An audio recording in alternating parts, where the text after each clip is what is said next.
అవకాశం ఏదే అర్హత ఎవరికి లేనే లేదు. మొట్టమొదటి కారణం ఏంటంటే ఆయన అన్ని జనుల నుండి వేరు చేస్తాడు. రెండో విషయం ఏంటంటే బయటికి తీసుకొచ్చిన దేవుడు అట్లా విడిచిపెట్టాడు. ఆయన శుద్ధ జలముతో పరిశుద్ధపరుస్తాడు. దేవుడు చెప్తూ ఉన్నాడు. మనం అందరం కలిసి ఒక రోజు ప్రశ్న అడుగుదాం. అందరం నా వైపు చూడాలి. ఏంటో ప్రశ్న అంటే, పైకి పరలోకం ఒకవేళ వెళ్తే, పరలోకం వెళ్ళిన తర్వాత దేవుడి దగ్గరికి మనం ఒకసారి వేసాయా నాకు చిన్న డౌట్ వచ్చింది, నేనేమే తప్పు చేసిన ఒకసారి చూపివా, చిన్నప్పుడు పుట్టినప్పుడు నుంచి మనకి అప్పుడప్పుడు అనిపించి నేనేమే తప్పు చేసిన ఒకసారి చూపివా అని చెప్పేసి అలాగే ఒక ఎంత పెద్ద బుక్ తీసుకొని ఇలా ఓపెన్ చేసి, ఇదిగో వీళ్ళ మీద కోపడ్డాం కదా, ఇదిగో వీళ్ళ మీద చిరపడ్డావు కదా, వీళ్ళ మీద తలపెట్టుకున్నావు కదా, ఇదిగో ఇక్కడ నువ్వు వాళ్ళని తిట్టావు కదా, ఇక్కడ నువ్వు వాళ్ళని కొట్టావు కదా, ఇక్కడ దొంగతనం చేసావు కదా, ఇక్కడ వ్యభిచారం చేసావు కదా అని చెప్పేసి అవన్నీ చూపిస్తాడు. అవునా కదా? అవునా కదా? చెప్పాలండి. అవన్నీ చూపిస్తాడా లేదా? చూపిస్తాడా లేదా? మనుషుల మీద చూపిస్తాం. ఉదాహరణకు చెప్తాం. యేసుక్రీస్తు ప్రభువు శిలువలో చనిపోయాడు, ఘోరంగా కొట్టాడు, ముళ్ళ కిరీటం పెట్టారు, పక్కన బల్లపోటుతో పొడిచారు.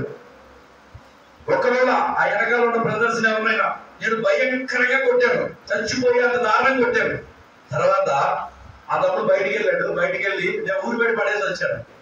ఒకవేళ ఆ తమ్ముడికి స్పృహ వచ్చి ఈ గాయాలన్నీ పోయినాయి అనుకోండి, చచ్చిపోయింది అనుకోండి, పక్కన పెట్టి ఆయన బ్రతికాడు అనుకోండి, ఆయన డైరెక్ట్ వాళ్ళ ఇంటికి వెళ్ళడం. ఎక్కడికి వద్దా తెలుసా? నా దగ్గరకు వచ్చాను.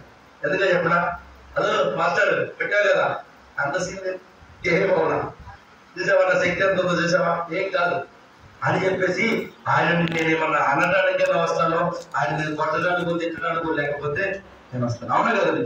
యేసుక్రీస్తు ప్రభువు కూడా శిలువలో మరణించి 3వ రోజు తిరిగి లేచిన తర్వాత ఆయన వెళ్ళింది ఎక్కడికో తెలుసా? ఆయన హింసించిన వారి దగ్గరకు కాదు, ఆయన కొట్టిన వారి దగ్గరకు కాదు, ఆయన బాధపడిన వారి దగ్గరకు కాదు, ఆయనకు శిక్ష వేసిన దగ్గరకు కాదు వెళ్ళింది. ఆయన ఎక్కడికి వెళ్ళాడు తెలుసా? ఈయన నాకు వద్దు, ఈయన ఎవరో నాకు తెలియదు అని పారిపోయిన శిష్యుల దగ్గరికి వెళ్ళాడు. అది దేవుడి ప్రేమ. అది దేవుని ప్రేమ. మీకు అర్థమవుతుందండి? ఎంత అద్భుతం చూడండి, ఎంత అద్భుతం చూడండి. దేవుడు ఏం చేశాడు? క్షమించి వాళ్ళ దగ్గరికి వెళ్ళి మళ్ళీ మనం చూపించుకోవచ్చు. కానీ ఆయన ఎవరు చూపించుకున్నాడా? ఏమాత్రం చూపించుకోలేదు, ఏమాత్రం చూపించుకోలేదు. ఇదే నేను చెప్తున్నాను. మనం అందరం ఇలానే ఉంటున్నాం. మనం కోపాలు, ద్వేషాలు, అసూయలు. అవునా కదండి? మొట్టమొదటి పని ఏంటండి? రెండోది శుద్ధ జలముతో పరిశుద్ధపరుస్తాయి. నేను తప్ప వేరే ఆప్షన్ లేదు. నేను తప్ప వేరే ఆప్షన్ లేదు. మన గుర్తుగా యేసుక్రీస్తు తప్ప ఇంకొక ఆప్షన్ లేదు. ఆయన మనకు ఉదక స్నానం చేపిస్తాడు. వాక్యం చదువుదామా? ఎఫెసీయులకు రాసిన పత్రిక 5వ అధ్యాయము